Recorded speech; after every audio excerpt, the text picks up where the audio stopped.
my god, what the fuck?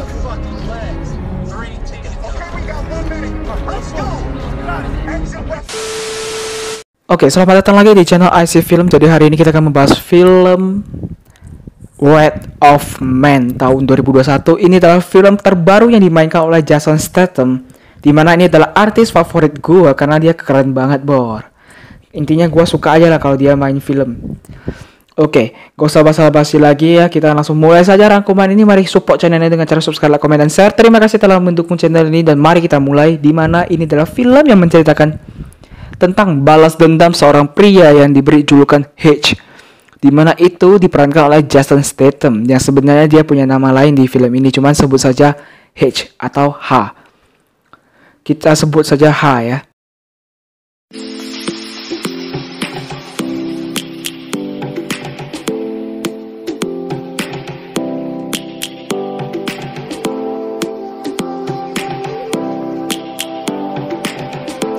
Dan inilah Wrath of Man yang disutradari oleh Guy Ritchie. Film dimulai dengan pembajakan truk sebuah perusahaan keamanan yang bernama Fortigro. Fortigro itu kan susu. Dimana truk itu berisi barang berharga, yaitu uang cash yang cukup banyak ya, sekitar 6 juta dolar, dan di sana menewaskan 2 petugas keamanan Fortico. Ya, jadi ini adalah film yang memiliki arus mundur, ya hobinya maju mundur, heran gak tahu kenapa. Jadi singkat cerita, Patrick Hill yang diberi julukan H melamar pekerjaan di Fortico. Entah apa alasannya, penasaran kan? Di sana ia pun mendapatkan teman yang bernama Bullet, seorang bajingan gak berotak. Ya, lihat aja nanti kenapa gua bilang begitu. Mereka pun melakukan latihan fisik, nembak, ujian SIM, dan lain-lain. Ia pun singkat cerita diterima di pekerjaan tersebut dan diberikan pakaian dinas serta loker tersendiri. Ia juga bertemu dengan pria bernama Boy Sweat atau dipanggil Dave. Ya, gayanya aja sok jantan, tapi padahal enggak. Di situ ia juga mendapatkan senjata, sementaranya ya hanya untuk sementara waktu. Dan mereka pun menjalankan tugasnya dan mengambil uang dari sebuah perusahaan untuk ditaruh di tempat yang lebih aman, di mana di sebuah tempat yang nantinya akan disebut depo atau Black Friday. Itu ibarat tempat teraman untuk uang dalam jumlah besar. Tugas pertama mereka berjalan dengan lancar, di mana setelah mereka pergi untuk main biliar, dan sewaktu main biliar, H didatangi oleh seorang pria yang satu pekerjaan dengannya, di mana ia menawari H bir, tetapi ya sebut saja Stinky ya. Kayaknya namanya memang Stinky. Di sini kita tahu bahwa ia pernah bekerja di Orange Delta Security di Eropa. Mungkin ini hanya penyamarannya saja, karena yang sesungguhnya akan segera kalian ketahui. Semakin penasaran kan? Ayo tonton. Jangan lupa subscribe guys. Ia pun diminta pergi dan diberi uang untuk membeli bir. Singkat cerita, pekerjaan mereka kedua berjalan.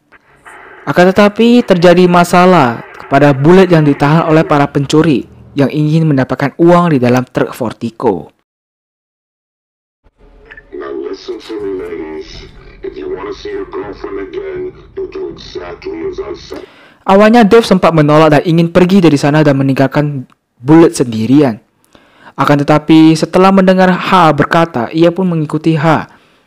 Awalnya mereka sempat tidak berkutik dan H hanya memberikan uang untuk mereka. Akan tetapi siapa sangka ia menjebak mereka dengan menjatuhkan tas tersebut yang berisi uang dan memanfaatkan momen tersebut untuk menembak para pelaku kejahatan. Tak sampai di sana, ia pun terus mengejar semua pelaku dan membunuh mereka semua tanpa ampun, yang membuat Bullet dan Dave kaget tak karuan. Loh, kok bisa gitu dia, ya kan? Insiden itu pun didengar oleh perusahaannya, yang membuat perusahaannya menginterogasinya, kemudian memberinya sebuah video untuk ia lihat, di mana ia tak mengatakan yang sebenarnya tentang video itu. Untuk apa? Ya, nanti kita simak saja sampai habis ya. Perry sempat kaget karena mengiranya sebagai seorang psikopat, akan tetapi seorang pria bernama Blake, yaitu atasannya atau pemilik Fortico, meminta Terry untuk mempromosikan H, bukan menganggapnya sebagai psikopat. H pun menjadi seorang pahlawan di perusahaan tersebut karena telah menyelamatkan uang yang dibawa oleh Fortico. Sewaktu di apartemennya, H pun mengingat masa lalunya dengan hasil otopsi yang sudah diberikan oleh seorang wanita mengenai masa lalunya. Kita lanjut ke 3 bulan kemudian. Mereka mempunyai tugas lagi, akan tetapi Seperti biasa, mereka dihadang oleh sekelompok orang. Seperti biasa, Ha hanya santai-santai saja, sedangkan Bullet diminta untuk tiarap. Sewaktu Ha diminta keluar oleh orang-orang itu, Ha pun diminta untuk membuka penutup hidungnya. Setelah ia membuka, semua orang-orang itu pergi dari sana langsung, seolah-olah mereka mengenal Ha menurut Bullet. Karena di situ adalah, ya nanti kita bahas ya. Film ini banyak teka-teki memang sebenarnya.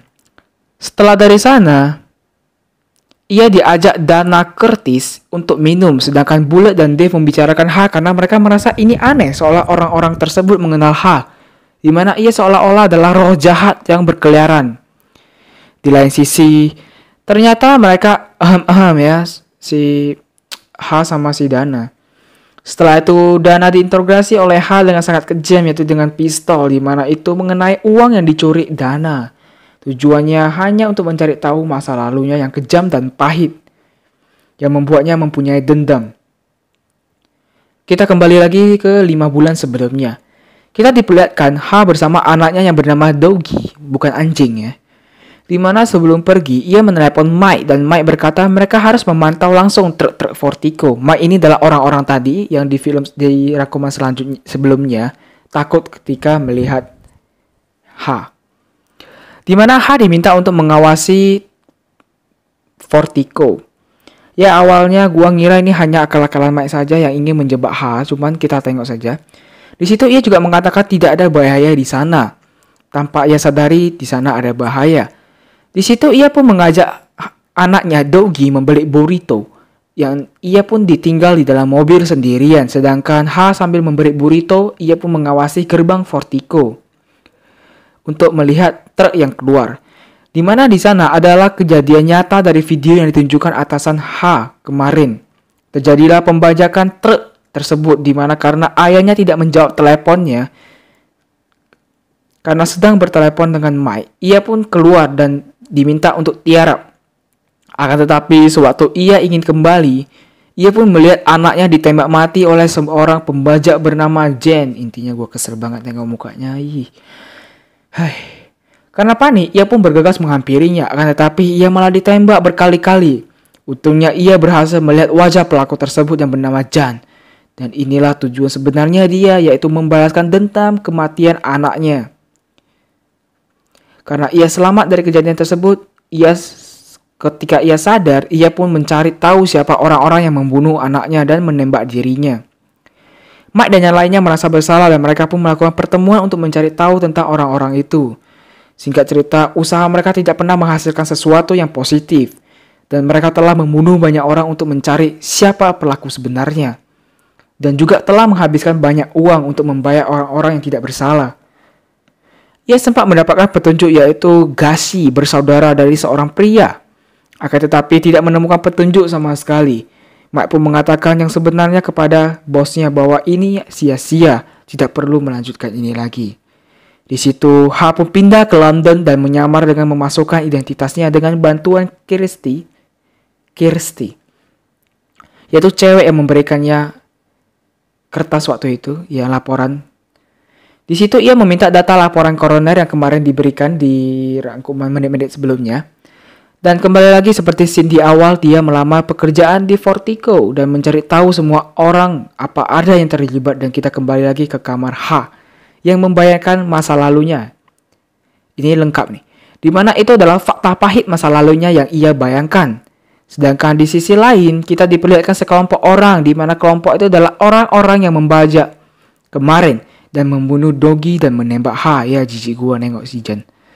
Kita persingkat saja di mana mereka membuat rencana untuk merampok truk Vertigo. Ya kita persingkat di mana ini adalah awal rencana mereka untuk merampok truk yang berisi $6 juta tersebut.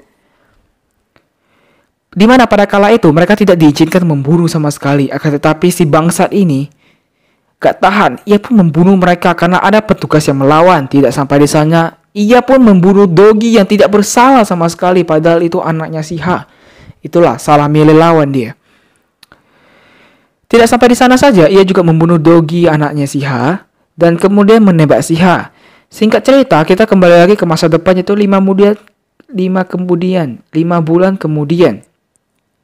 Sekelompok orang itu membuat rencana kembali, yaitu untuk merampok untuk yang terakhir kalinya, di mana kali ini adalah perampokan yang berkisar sebesar 150 juta dolar. Itu ya nominal yang cukup tinggi, 1 juta ada 15 M, 150 juta itu berapa M?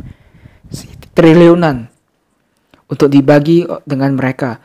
Di kantor Vertigo telah membahas tentang Black Friday dan hari tersebut pun tiba. Mereka semua bersiap-siap untuk mengirim uangnya ke depo dalam jumlah besar-besaran karena this is Black Friday. Di mana masing-masing dari mereka mengambil uang untuk dikirim ke depo. Di mana di perjalanan Bullet mengajak H untuk bergabung dengan timnya. Dan H pun tahu bahwa Bullet terlibat dalam perampokan kala itu yang menewaskan anaknya. Malah Bullet ini adalah ibarat pemimpin di belakangnya. Dan Bullet pun menceritakan itu kepada H. H pun mempunyai rencana balas dendam dan ia pun mengikuti permainan Bullet terlebih dahulu. Di mana mereka pun menjalankan rencananya dan H hanya bisa mengikuti permintaan mereka. Dan membawa sebagian dari orang-orang tersebut masuk ke dalam depo dengan mobil truk Bullet dan H. Sesampainya di sana, mereka berhasil mengambil alih depo untuk sementara waktu. Untungnya karena ada perlawanan dari petugas lain membuat H melakukan perlawanan dan membunuh seorang pelaku pembunuh anaknya. Ia kemudian meneruskan rencananya dan membunuh sebanyak yang ia bisa. Dan di kantor tersebut, pusat pemegang senjata juga ikut melakukan penyerangan. Meski telah menggunakan Bullet sebagai sandera, ia pun tidak takut, langsung tembak aja, biarin. Karena perlawanan itu, banyak yang terluka di antara mereka. Demi membantu, Bullet pun mencoba meminjam senjata dengan petugas Vertigo lainnya. Karena petugas Vertigo lainnya tidak tahu Bullet adalah seorang pengkhianat, ia pun meminjamkannya. Di mana itu adalah salah besar. Di mana petugas itu pun tewas bersama Dana karena ulah Bullet. Singkat cerita, mereka bertiga pergi setelah mendapat uang itu dengan keadaan Sersan yang sudah sekarat, sisanya sudah tewas. Sesampainya mereka di sebuah tempat, John pun membunuh Sersan karena mengingat jika ada satu yang selamat, maka ia akan meneruskan semuanya atau memiliki semua uang tersebut. Dan tersisalah John dan Bullet. Mereka membawa uang itu ke sebuah tempat, di mana di tempat itu dengan cepat John membunuh Bullet untuk mengambil ari 150 juta dolar tersebut. Untungnya kebahagiaannya tidak bertahan lama, karena ternyata H sudah ada di tempat John dengan ponsel yang sudah ia masukkan ke dalam uang itu, di mana terdapat pelacak. Di situ ia memperlihatkan laporan data Dogi, di mana John mengingat kembali masa itu. H pun menembak John sesuai dengan John yang menembak Dogi, di mana posisinya yaitu di jantung, paru-paru, limfa, dan yang terakhir hati. John pun tewas seketika ditembak di bagian organ-organ vital tersebut. Dan H pun pergi dari sana dengan film pun tamat. Ending yang sangat mendendamkan. Oke, sekian, terima kasih telah menonton dan mensupport channel ini sampai detik ini.